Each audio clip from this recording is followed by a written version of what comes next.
श्री सद्गुरु महाराज की जय। दुख दर्द भावों के सब मिटे सतगुरु चरण नित्य से। दुख दर्द भावों के सब मिटे सतगुरु चरण नित्य से। गुरु भक्ति बिन कछु ना बने नेहि सकल समतन कही। गुरु भक्ति बिन कछु ना बने। श्री सद्गुरु महाराज की जय। प्रातः स्मरणीय अनंत श्री विभूषित परमाराध्य सद्गुरु महाराज गुरुदेव महर्षि संतसेवी परमहंस जी महाराज, मंच पर उपस्थित श्रीकांत बाबा, पूज्य महात्मागण, नवादा गांव के विशेष सत्संग प्रेमी, महानुभाव, माता एवं बहनों, आज 3 सितंबर मंगलवार है। दिन तो मंगलवार है, लेकिन जो कार्यक्रम हो रहा है वह श्राद्ध का है। जिस श्राद्ध में सत्संग हो जाता है, भले वह श्राद्ध है लेकिन उस दिन भी मंगल हो जाता है। हम लोगों का जीवन मंगलमय हो, इसलिए हम लोग इस सत्संग में उपस्थित हैं। आज स्वर्गीय चंद्रदेव बाबू का श्राद्ध है। उनके सुपुत्र गोविंद बाबू, अजय बाबू ये मुख्य रूप से आयोजक हैं और इस यज्ञ में सहयोगकर्ता चंद्रदेव बाबू के दामाद श्रीमान प्रमोद सिंह जी, जिनकी विशेष भूमिका है और प्रमोद बाबू ने ही हमें विशेष रूप से आग्रह करके इस सत्संग के लिए बुलाया है। मैं उन्हें भी साधुवाद देता हूँ, क्योंकि सत्संग के मर्म को जो जानता है वही सत्संग का आयोजन कर सकता है या करवा सकता है। अन्यथा जो सत्संग के महत्व को समझते नहीं हैं, जो सत्संग से जुड़े हुए नहीं हैं, वो कैसे बुलाएंगे किसी साधु महात्मा को। तो जो प्रमोद बाबू हैं वो सत्संग से जुड़े हुए भी हैं और हमसे विशेष परिचित भी हैं, क्योंकि एक ही गांव के हैं। तो ऐसे सज्जनों के लिए गुरु महाराज से प्रार्थना है, उनकी भक्ति को दृढ़ करे और बढ़ा दे। हम लोग सत्संग की बातों को सुन रहे थे, जैसा कि पाठ में भी हम लोग सुने, वेद भगवान के उपदेश को सुने। वेद को भगवान की संज्ञा मिली। भगवान सुनते ही सबको यह पता लग जाता है कि श्रेष्ठ कोई महापुरुष है, उसी को तो भगवान कहते हैं, जिनमें बहुत शक्तियां होती हैं। इस संसार के लोगों का कल्याण जो करते हैं उसको भगवान कहते हैं। वेद को भी भगवान कहा गया है। क्यों कहा गया? जबकि वो तो साहित्य है, सदग्रंथ है, किताब है। वह भगवान कैसे हो सकता है? वेद जो सदग्रंथ है उसमें ज्ञान की बात है, उस ज्ञान से संसार के लोग लाभान्वित होते हैं, कल्याण होता है लोगों का। ऐसी ऐसी बातें वेद में है जिसको आचरण में यदि लाएंगे हम लोगों का कल्याण होगा। इसीलिए कहा गया है वेद भगवान। वेद भगवान क्या कह रहे हैं?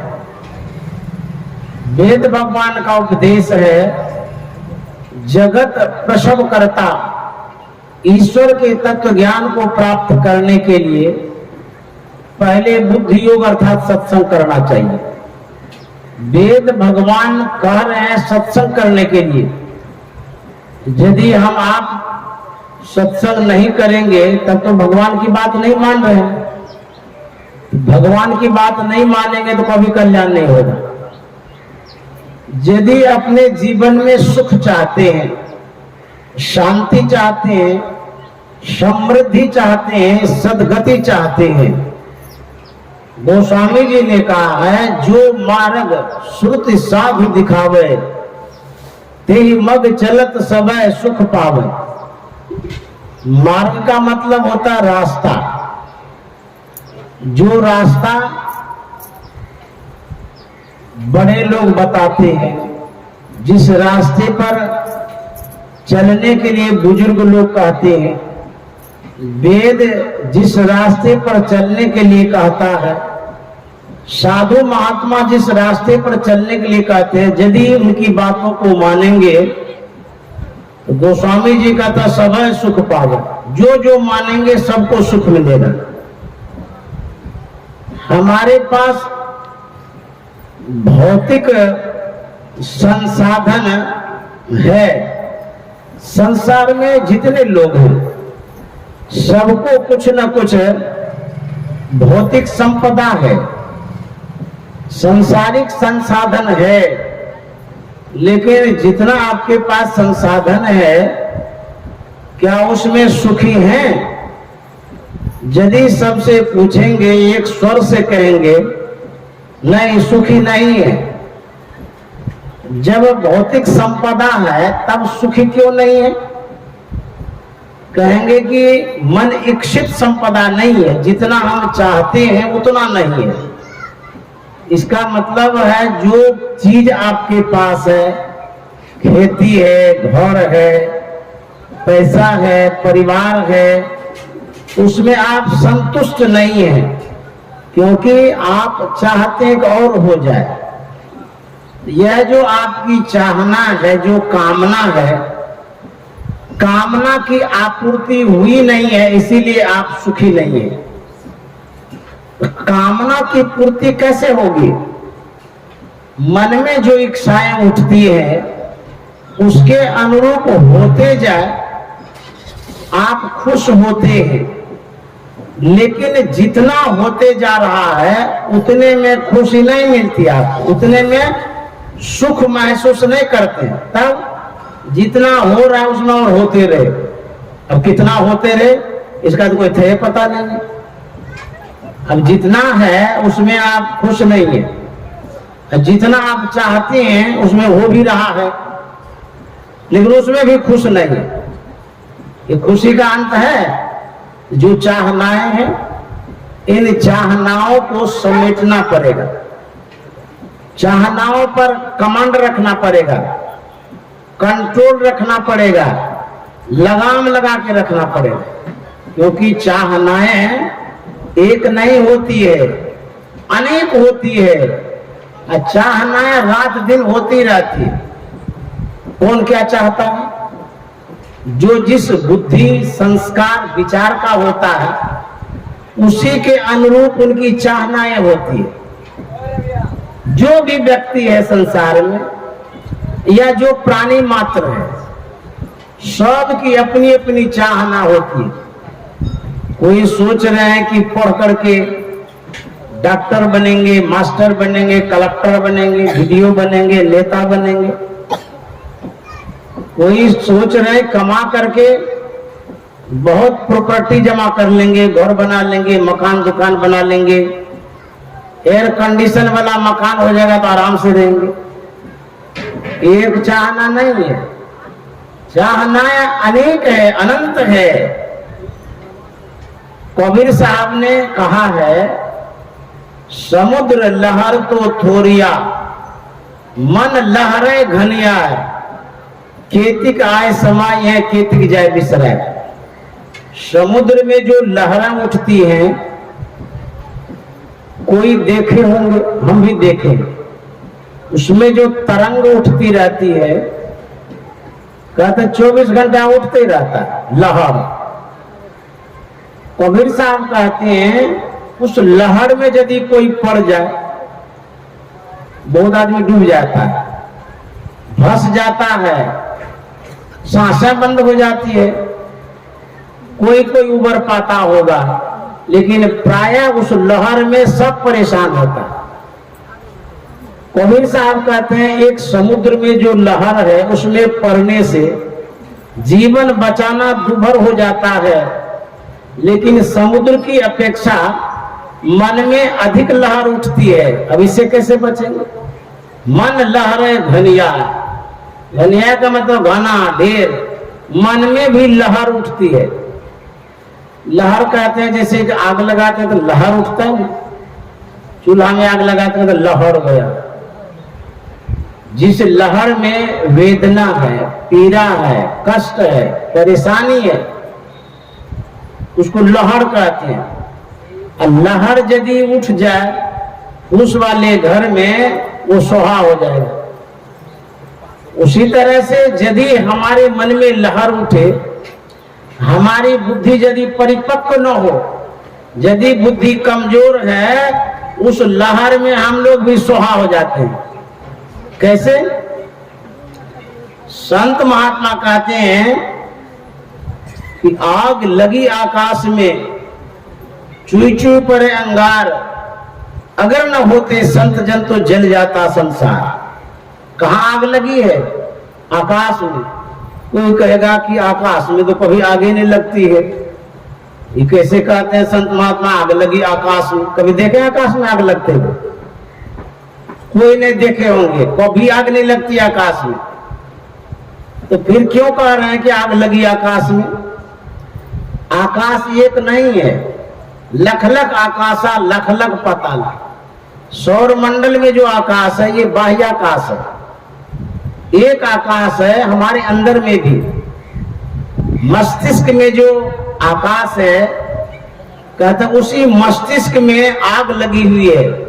कैसी आग? कहते हैं काम की अग्नि, क्रोध की अग्नि, लोभ की अग्नि, विकारों की अग्नि लगी हुई है। किसी को बहुत गुस्सा आता है, किसी को मार देते हैं, स्वाहा हो गया ना। क्रोध में सब स्वाहा। रावण को क्रोध आया, पूरा लंका समाप्त हो गया। ये क्रोध अग्नि है, ये सूक्ष्म अग्नि है, पता भी नहीं चलता है, लोग समाप्त भी हो जाता है। हमारे अंदर में विकारों की लहर है, वह लहर मन में उठती रहती है। मन लहरे घनिया, खेती का समय है, खेती की जा बिसराय। अब विचारणीय विषय है, लहर मन में है और उसी के कारण हम लोग दुखी भी हैं। शरीर को आप किसी तरह से रख लीजिए, कोई फर्क नहीं पड़ेगा। बीमार रहे तब भी चलेगा, स्वस्थ रहे तब भी चलेगा। जो मन है, जिस मन के कारण हम संसार में बरतते रहते हैं, चलते रहते हैं, उसको ठीक रखना बहुत जरूरी है। यदि मन खराब हो गया, शरीर हट्ठा कट्ठा रहते हुए भी आपका हालत खराब हो जाएगा।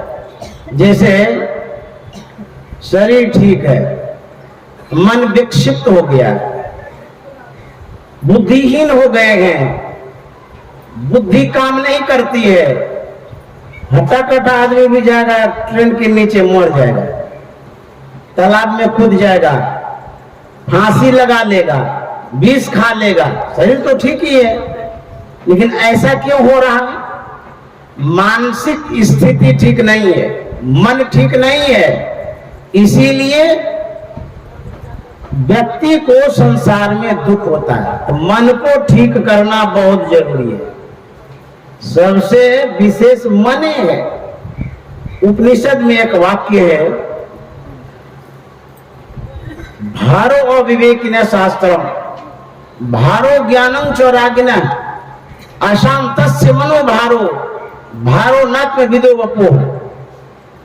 जो अविवेकी है उसके लिए शास्त्र भार।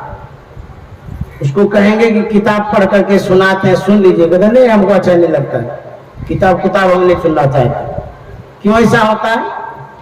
क्योंकि विवेक नहीं है, समझदारी नहीं है, इसीलिए वो शास्त्र की बात सुनना ही नहीं चाहता है। भारो ज्ञानं च रागिनः, जो रागी है, रागी कहते हैं संसार में ही जो गर्त है, लगा हुआ है, संसार ही जिसके लिए सब कुछ है। एक व्यक्ति का बैल मर गया, अब बैल को पकड़ करके खूब रो रहा है, वो हंस करके ले बैल को पकड़ करके रो रहा है। क्यों? आसक्ति है, उसमें लगाव है, मोह है, उसी को वो सब कुछ समझ रहा था। जो व्यक्ति संसार में ही आसक्त है, संसार की वस्तुएं उनको अच्छी लगती है और उसी को प्राप्त करना चाहता है, ऐसे व्यक्ति को यदि ज्ञान की बात कहेंगे वो सुनना नहीं चाहता है। भारो ज्ञानं च रागिनः। संतों ने कहा है कि तुलसी पुरविला पापते हरि चर्चा न सुहाय, जैसे ज्वर के ताप से भोजन की रुचि जाए। जिसके जीवन में पाप ही पाप है, जिसका मन दूषित हो गया है, मैला हो गया है, कहते हैं उसका मन सत्संग में नहीं आता है, शास्त्र की बात नहीं सुनता है, ज्ञान उसको अच्छा ही नहीं लगता है। जिसको बुखार लग जाता है उसके स्वाद की ग्रंथि विपरीत हो जाती है। जो भोजन हम लोग करते हैं एक स्वाद ग्रंथि होती है जिसमें टेस्ट लगता है, स्वाद। अधिक गर्मी होने के कारण स्वाद की ग्रंथियां ही विपरीत हो जाती है। उसको कुछ भी खाने के लिए दीजिए, कहेगा अच्छा नहीं लगता है, सब मीठा मीठा लगता है, बेकार लगता है। ठीक उसी तरह से जिसके जीवन में पूर्व जन्म का पाप है, उस पाप का इतना ताप होता है, संताप होता है, उसके कारण जो सत्संग की बातें हैं, अच्छी बात है, लेकिन उसको सुहाता ही नहीं, अच्छा नहीं लगता है। इस तरह से जो जन्मों जन्म का संस्कार है, उस कारण से भी सत्संग की बात अच्छी नहीं लगती है। अशांतस्य मनो भारो भारो नात्म विदो वपो। जो व्यक्ति अशांत है, टेंशन में है, परेशान है, उसका जो मन है भारी हो जाता है। जिसके पास आत्मज्ञान नहीं है उसके लिए शरीर भार है। कहते हैं हम जी करके क्या करेंगे? शरीर के महत्व को वो समझता नहीं है, इसीलिए वो जान दे देता है। सत्संग की बड़ी आवश्यकता है। वेद भगवान कहते हैं कि सत्संग करना चाहिए। उससे क्या होगा? कहते हैं बुद्धि योग। जब हम लोग गणित पढ़ते हैं, मैथ पढ़ते हैं, उसमें जोड़ घटा गुना सीखते हैं। जो जोड़ है उसको योग भी कहते हैं, प्लस भी कहते हैं। जब हिसाब जोड़ते हैं तो कुल योग इतना हुआ बोलते हैं ना। उसी तरह से जब सत्संग करेंगे, बुद्धि का संयोग होगा, योग होगा, बुद्धि बढ़ेगी। कहेंगे हमारे पास तो बहुत बुद्धि है, बढ़ाने के क्या काम है? क्या बुद्धि है? आपके पास बुद्धि है कमाने का, खाने का, सोने का, संसार बढ़ाने का। इस बुद्धि से परमार्थ में कोई काम नहीं आएगा। तो बुद्धि का योग संयोग कैसे होगा? सत्संग करने से। तो सत्संग से कौन सी बुद्धि मिलती है? परमार्थ की बुद्धि मिलती है, आत्म कल्याण की बुद्धि मिलती है। यहां से जो जाएंगे परलोक जाने की बुद्धि मिलती है। सब तरह की बुद्धि होती है ना। जैसे कोई खेती करना चाहता है, उसके लिए भी अलग से बुद्धि लेनी पड़ती है, शिक्षा लेनी पड़ती है, सीखनी पड़ती है। व्यापार करना चाहता उसके लिए अलग बुद्धि, गाड़ी चलाना चाहता उसके लिए अलग बुद्धि है। अलग अलग बुद्धि होती है, एक बुद्धि से काम चलने वाला नहीं है। संसार के लोगों के पास जो बुद्धि है वो इतना ही है, स्कूल कॉलेज में पढ़ लिया है, नौकरी कर लिया है, खाता है, पीता है, सोता है, आराम से रहता है। ये बुद्धि कितने दिनों के लिए? जब तक शरीर है, शरीर भर काम आएगा, और शरीर छूटने के बाद ये बुद्धि काम नहीं आएगी। तो कौन सी बुद्धि चाहिए? सत्संग की बुद्धि। ये बुद्धि आपके साथ रहेगी, यह उत्तम संस्कार है और इसी से आपका कल्याण भी होगा। तो सत्संग वाली जो बुद्धि है वो सीखनी जरूरी है, इसीलिए वेद भगवान कहते हैं सत्संग करना चाहिए। यहाँ बुद्धि योग होता, बुद्धि का संयोग होता है, यहाँ ढेर सारी बुद्धियां रहती है, इसीलिए सत्संग करना बहुत जरूरी है। कबीर साहब ने बड़ा अच्छा कहा है, कहे कबीर अंत की बारी क्या होगा? हाथ झाड़ी ज्यों चला जुआरी। जुआ खेलता है ना, उसको देखिएगा खेलते खेलते सब पैसा हार जाता है, हारने के बाद हाथ झाड़ लेता है, खाली हाथ भर जाता है। हम लोगों के जीवन में जो मनुष्य का शरीर मिला है ये पूंजी है, संपत्ति है, प्रॉपर्टी है, धन है। जो हम लोग ध्यान सत्संग करते हैं ये भी एक धन है। गुरु महाराज ने कहा है कि भजन धन ही खास हो, फिर त्रास क्या करे। खास धन, इंपॉर्टेंट, जरूरी वाला, जैसे आप लोगों के पास सोना हीरा हो, ये खास धन है, बहुत दाम का है। उसी तरह से जो भजन धन है यह धन खास धन है। होगा क्या? कहते फिर त्रास क्या करे। त्रास का मतलब होता है बेचैनी, परेशानी, कष्ट, संकट, दुख, विपदा, आपदा, इसको त्रास कहते। जैसे बहुत प्यास जिसको लगता है त्रास लग गया, गला सूख गया, उसको कहते त्रास, अर्थात बहुत दुख हो रहा उसको, प्यासे बिना प्राण भी चला जाएगा, इसको कहते त्रास। यदि भजन करेंगे तो संसार का त्रास आपको नहीं सताएगा, आवागमन का दुख आपको नहीं सताएगा। यह भी एक धन है, इस बात को समझना जरूरी है। खाली रुपया नोट धन नहीं होता, यह भी धन है। तो इसके लिए संत महात्मा कहते हैं सत्संग और ध्यान बहुत जरूरी है, आवश्यक है। गरीबदास जी महाराज ने कहा है, भाई हो कैसे जय बै गुरु के नगरिया, मैली मोर चदरिया ना। भाई हो कैसे जय बै गुरु के नगरिया, मैली मोर चदरिया। यह जो शरीर रूपी चादर है यह मैली हो गई है। मैली चादर ओढ़ के परमात्मा के पास कैसे जाएंगे? तो मैली कैसे हो गई चादर? एकाएक धनी बिसरैलो, दूजा दुविधा में लिपटैलो। एकाएक धनी बिसरैलो, दूजा दुविधा में लिपटैलो। तीजा तीन गुणन के लागल छे बजरिया, मैली मोर चदरिया ना। चादर कैसे मैली हो गई? कहता एकाएक धनी बिसरे। धनी में ना परमात्मा, ईश्वर, भगवान को भूल गए। जो भगवान को भूलते हैं उनकी चादर मैली हो जाती है, याद रखना बहुत जरूरी है। दूजा दुविधा में लिपटे लो।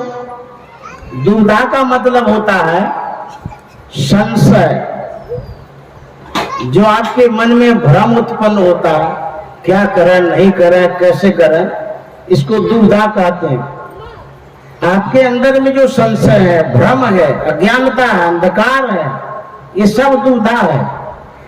तो कहते हैं दुविधा में हम लोग पड़े हुए हैं, विचार ही नहीं कर पाते कि किधर जाएंगे, कहां जाएंगे, क्या करेंगे। ये दुविधा जो है आपको सुविधा नहीं करेगा, तब आपको परेशान कर देगा। जो व्यक्ति सशंकित होता है, कंफ्यूज होते रहता है, भ्रमित होते रहता है, क्या करे नहीं करे, उसको बहुत दुख होता है। क्योंकि जो कदम वो उठाना चाहता है, कदम क्लियर नहीं है, समझ ही नहीं पा रहे हैं हम जो जा रहे हैं वहां सफलता मिलेगी कि नहीं मिलेगी, क्या होगा नहीं होगा। तो दुविधा में जो व्यक्ति जाता तो है, लेकिन संतुष्टि नहीं है कि क्या होगा अगला कदम। उसी तरह से जब तक आप दुविधा में रहेंगे, संशय में रहेंगे, आपको सुख नहीं मिलेगा, तब तक दुख रहेगा। इसलिए गरीबदास जी महाराज कहते हैं, भाई हो कैसे जैबै गुरु के नगरिया, मिली मोर चदरिया ना। भाई हो कैसे जैबै गुरु के नगरिया, मिली मोर चदरिया ना।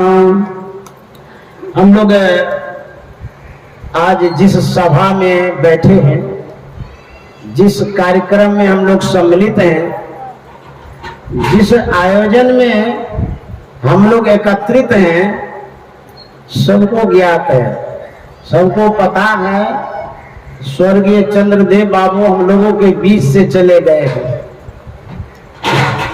तो क्या वो जो गए हैं उन्हीं को खाली जाना है, या जो बचे हुए वो भी जाएंगे? आए हैं सो जाएंगे, जो भी आए हैं। अच्छा, जो आए हैं वो तो चले जाएंगे, जो आने वाले हैं कहते हैं वो भी जाएंगे।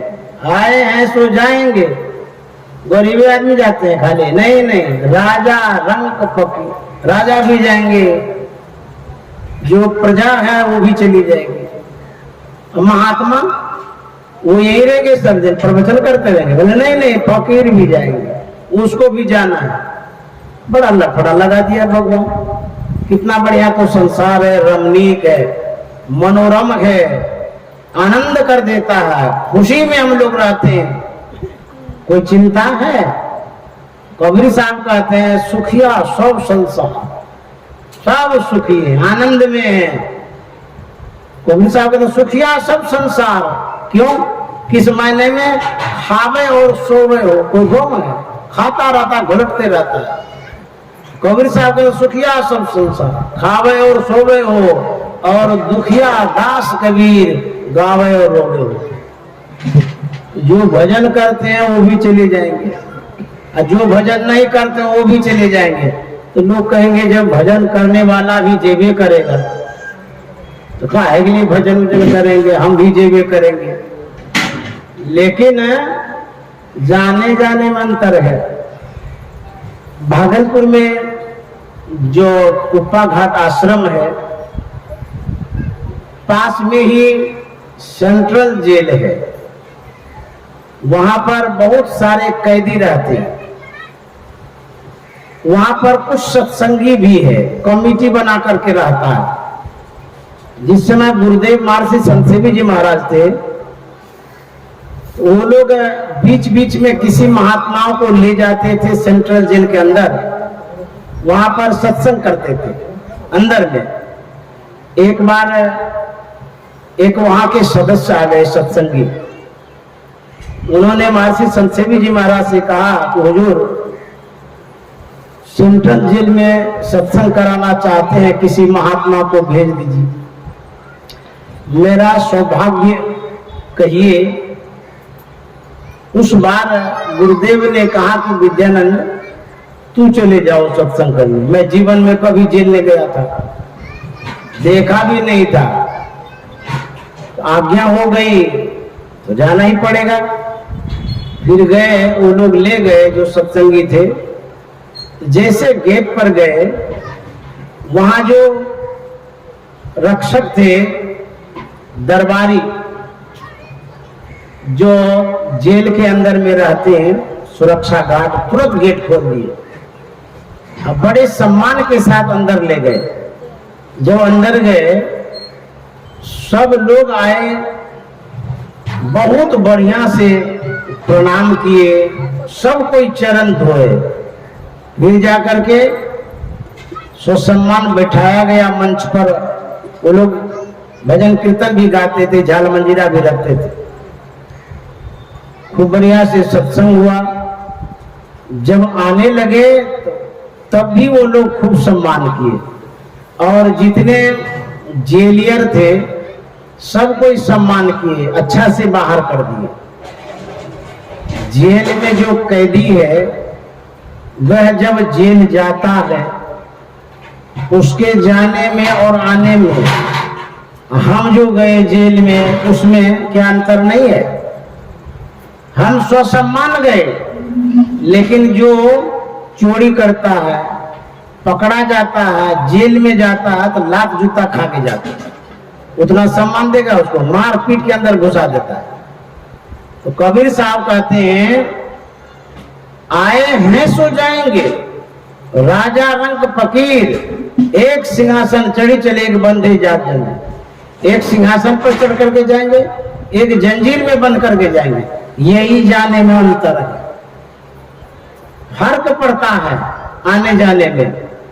तो यदि सत्संग ध्यान भजन करेंगे तो सौ सम्मान जाएंगे, यदि सत्संग भजन कुछ भी नहीं करेंगे तो जमरा जाएगा, कूट कूट करके यहां से ले जाएगा, जंजीर में बांध करके ले जाएगा।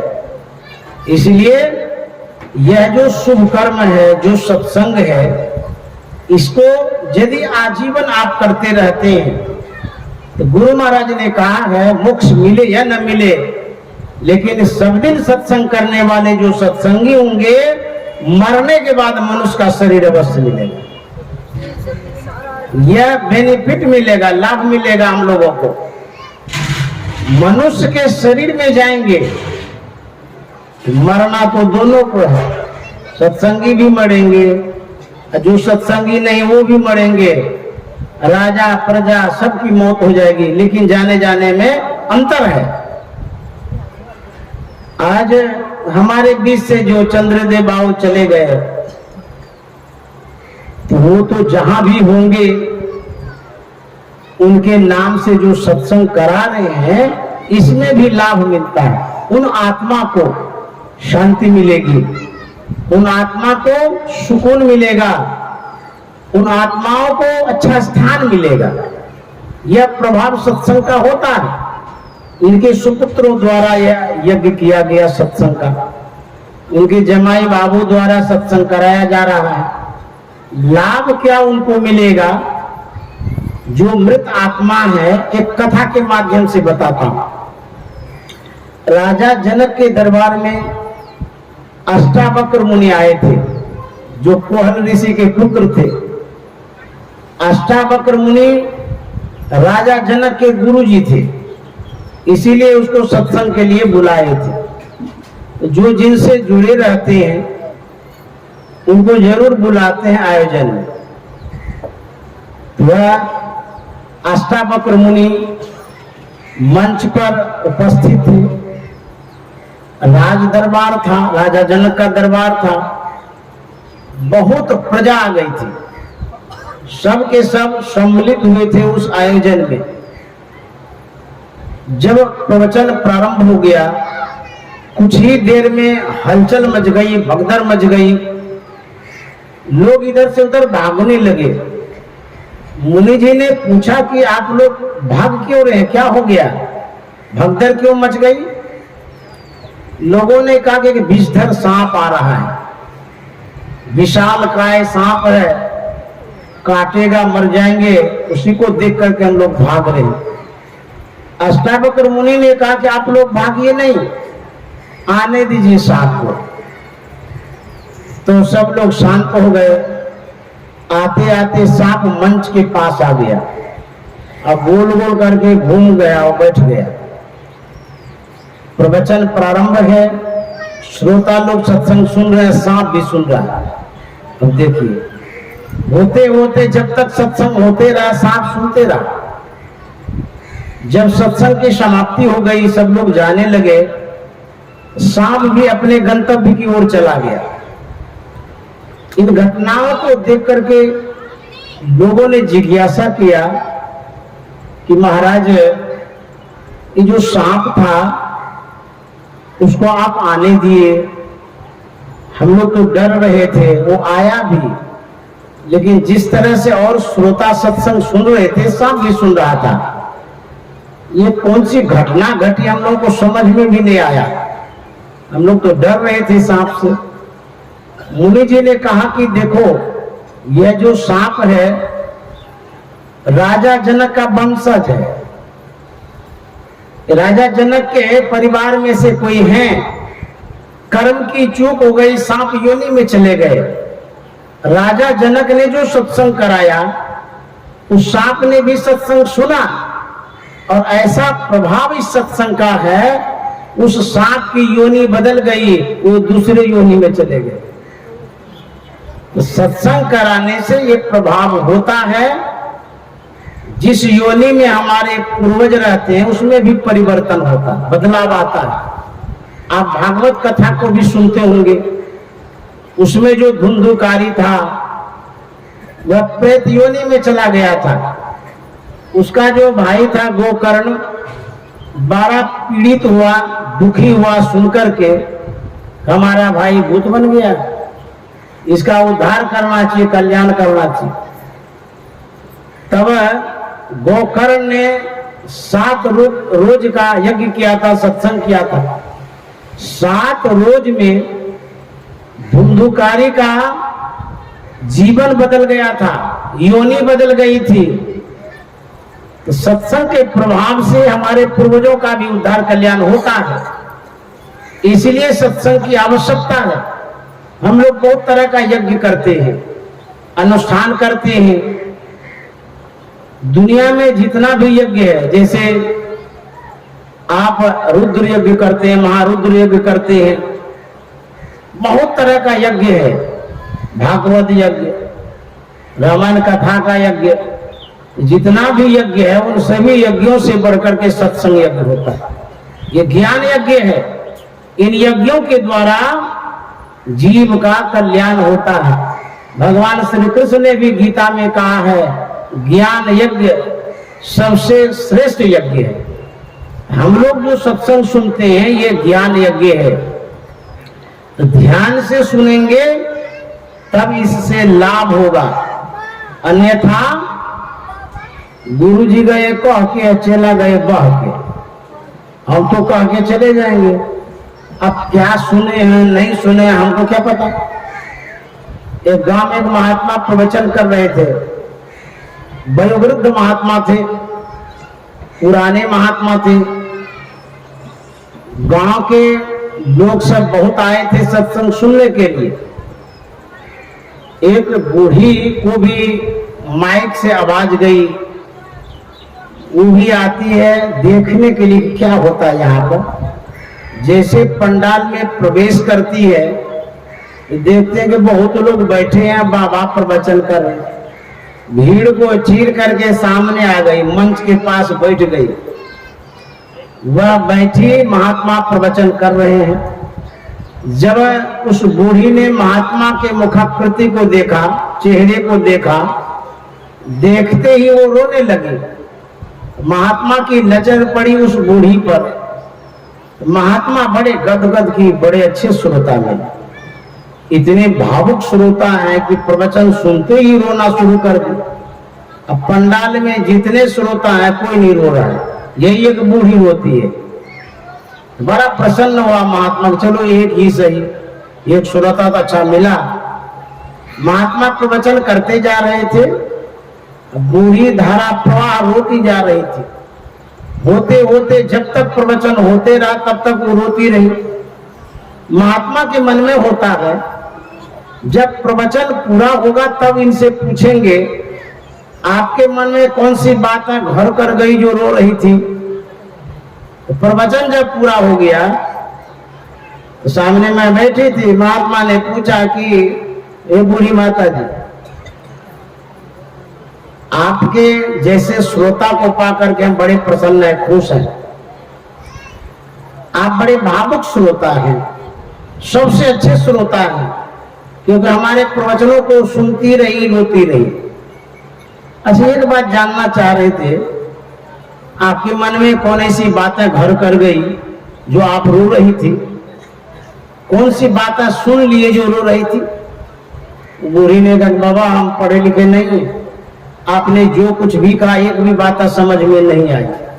नहीं तो रो क्यों रहे थे? बोले क्या कहेंगे, आप जब प्रवचन प्रारंभ किए, आपके जब चेहरे को देखे, आपकी जब दाढ़ी हिली तो मुझे पटवा याद आ गया। कुछ दिन पहले ही पटवा मेरा मर गया है, उसी के शोक में हम थे, और दाढ़ी हिलते ही हमको लगा कि पटवा का ऐसे ही दाढ़ी था। राम राम, सबसे गड़बड़ श्रोता यही है। हम तो सोचे कि प्रवचन सुन करके रो रही है, ये तो हमारी दाढ़ी देख करके रो रही है। वही कहते हैं, यदि ध्यान से नहीं सुनेंगे, आप यदि सुनवे नहीं करेंगे तो बात समझ में आएगी कैसे? यहां जो बुलाया गया है, इसमें जिन आयोजक ने बुलाया है, महात्माओं को बुलाने में खर्चा तो होता है, सत्संग कराने में खर्चा होता है, आयोजन करने में खर्चा होता है। आपको सुनाने के लिए बुलाया गया है, और उस बुलाने में कितना खर्चा है? और यदि आप सुनवे नहीं करेंगे, खर्चा करने वाला तो खर्चा कर देगा, लेकिन श्रोता को यदि लाभ नहीं मिलेगा तो क्या हुआ, यज्ञ सफल होगा? इसीलिए आपका सुनना बहुत जरूरी है। ध्यान से सुनेंगे तब कल्याण होगा। जिंदगी सुधार बंदे, यही तेरो काम है। जिंदगी सुधार बंदे, यही तेरो काम है। जिंदगी सुधार बंदे, मानुष की देह पाई, हरि से नेह लाई। मानुष की देह पाई, हरि से नेह लाई। विषयों के जाल माही, हसियान काम है। जिंदगी सुधार बंदे। संत महात्मा कहते हैं, जिंदगी को सुधारिए। जो स्वस्थ आदमी है, अट्ठा कट्ठा है, पहलवान है, कोई हमारा तो सुधर ले, हम क्या सुधारेंगे? लेकिन आप जिसको जिंदगी समझ रहे हैं, वास्तव में वो जिंदगी नहीं है। बोले तब जिंदगी किसको कहते हैं? आप शरीर को ही जिंदगी समझ रहे हैं, शरीर के आकार प्रकार को देख करके जीवन समझ रहे हैं, लेकिन नहीं, ये आपका जीवन नहीं है। तब आप भीतर में है, शरीर के भीतर में है। शरीर के भीतर में जो जीवात्मा है, उसकी जो स्थिति है वही जिंदगी आपकी है। उसमें सुधार लाने के लिए कहते हैं। कहेंगे जीवात्मा की क्या स्थिति है? शरीर और संसार के बंधन में है, अंधकार में है। आप जो जीवात्मा हैं, अपने से निकल सकते हैं? नहीं निकल सकते। वह जीवात्मा बंधन में है, अंधकार में पड़ा हुआ है, बहुत कठिनाई में है। तो कहते हैं उस जीवन को सुधारिए, जो अंधकार में है उसको प्रकाश में लाइए। उसी जीवन के लिए भगवत भजन की आवश्यकता है। कहां सुधारेंगे? गुरु की शरण जाओ, प्रभु का स्वरूप ध्याओ। गुरु की शरण जाओ, प्रभु का स्वरूप ध्याओ। ब्रह्मानंद मोक्ष पाओ, सब सुख धाम है। जिंदगी सुधार बंदे।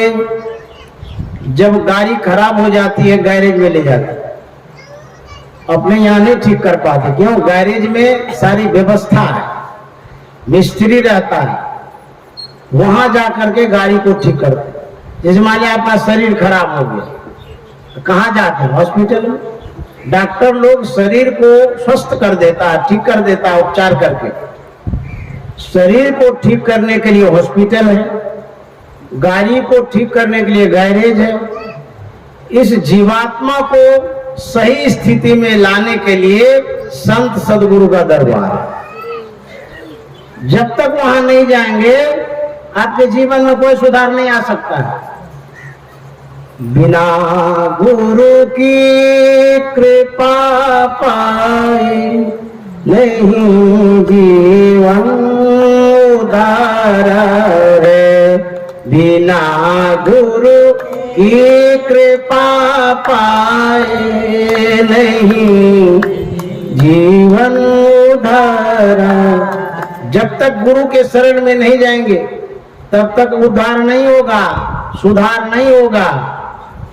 आप घर में जब आप रहते हैं तो खाने पीने की बात करते हैं, मेनू बनाते हैं, आज क्या सब व्यंजन बनेगा, अथवा घर परिवार में कहते हैं कौन सा कपड़ा खरीदेंगे, खेत को कैसे बढ़ाएंगे, घर मकान कैसे बनाएंगे। सिर्फ सांसारिक बातें करते रहते हैं, वहां सत्संग की बात नहीं होती है।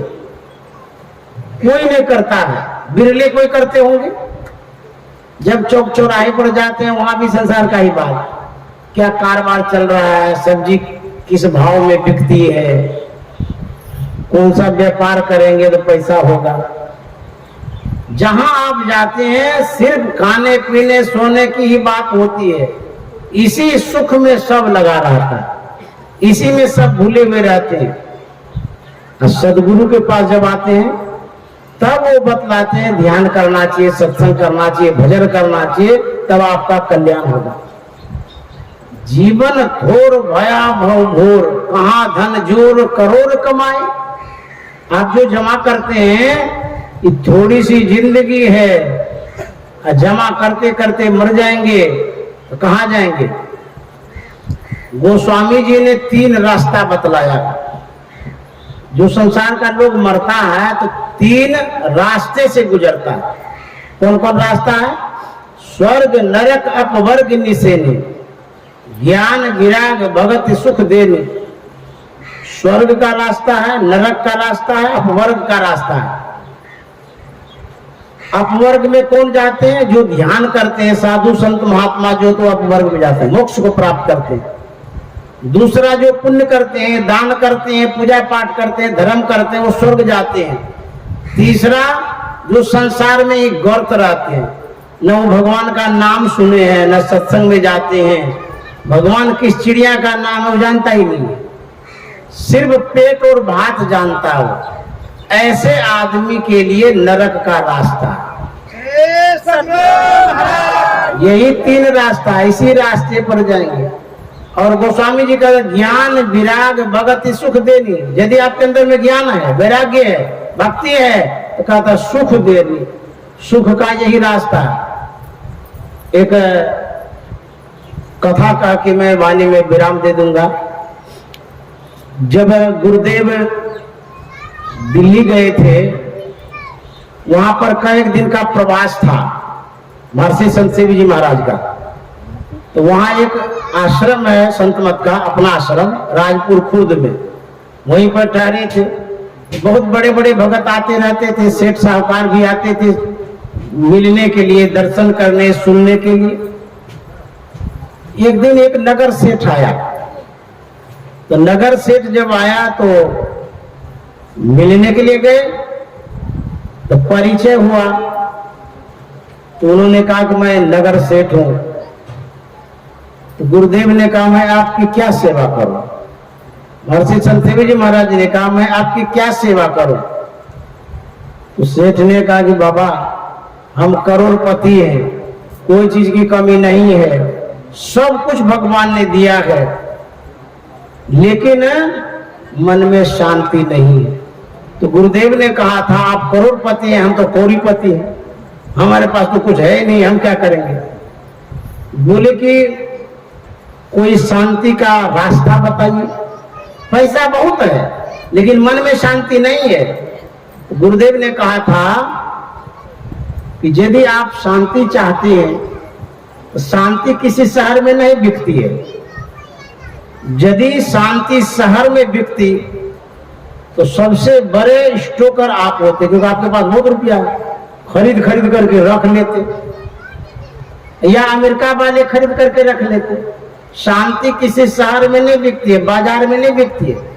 अच्छा, आप V2 में जाते हैं, भागलपुर में V2 है ना, हम भी जाते हैं, हम भी कुछ खरीदते हैं। तो V2 में बड़ा बाजार है, वो बहुत चीज मिलता है। आप यहाँ का छोड़ दीजिए, किसी बड़े शहर में चले जाइए, बिग बाजार में, वहां पूछिएगा कि वो शांति का पुड़िया दीजिए तो पागल आदमी है, शांति की पुड़िया मिलती है? तो शांति नहीं बेचते तो बेचते क्या? तब तो अशांति बेचते हैं। शांति के अलावा जो कुछ भी बेचते हैं तो अशांति बेचते हैं। तो संसार में शांति नहीं है, सब जगह शांति है, सब जगह क्रांति है। गुरुदेव ने कहा यदि शांति शहर में बिकती तो सबसे बड़े स्टोकर आप होते, लेकिन शांति कहीं बाहर में नहीं है, तो कहां है? गुरु महाराज ने बतलाया है, नुकते सफेद सन्मुख झलके झला झली, नुकते सफेद सन्मुख झलके झला झली, शहरग में नजर फिर कर तज मन की चंचली, नुकते सफेद सन्मुख।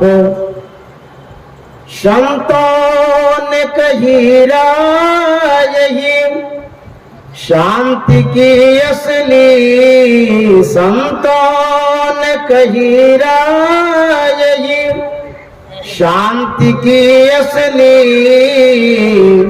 शांति को जो चाहता तज और जो नकली, नुकते सफेद सन्मुख।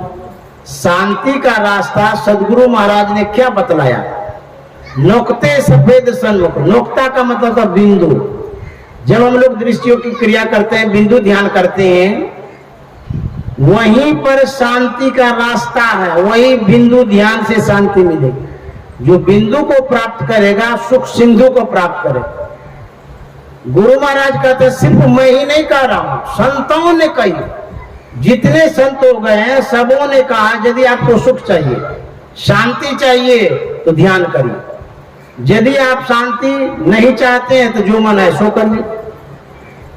मास आसीन जगत बासिन, चेत चित में लाइए, जीवनो थोरो है क्यों जगत में गफिलाइए, ना भयो जग काहू को कितनों को अपनों कियो, करी जतन जो याही त्याग्यो, शांति सुख सोई लियो।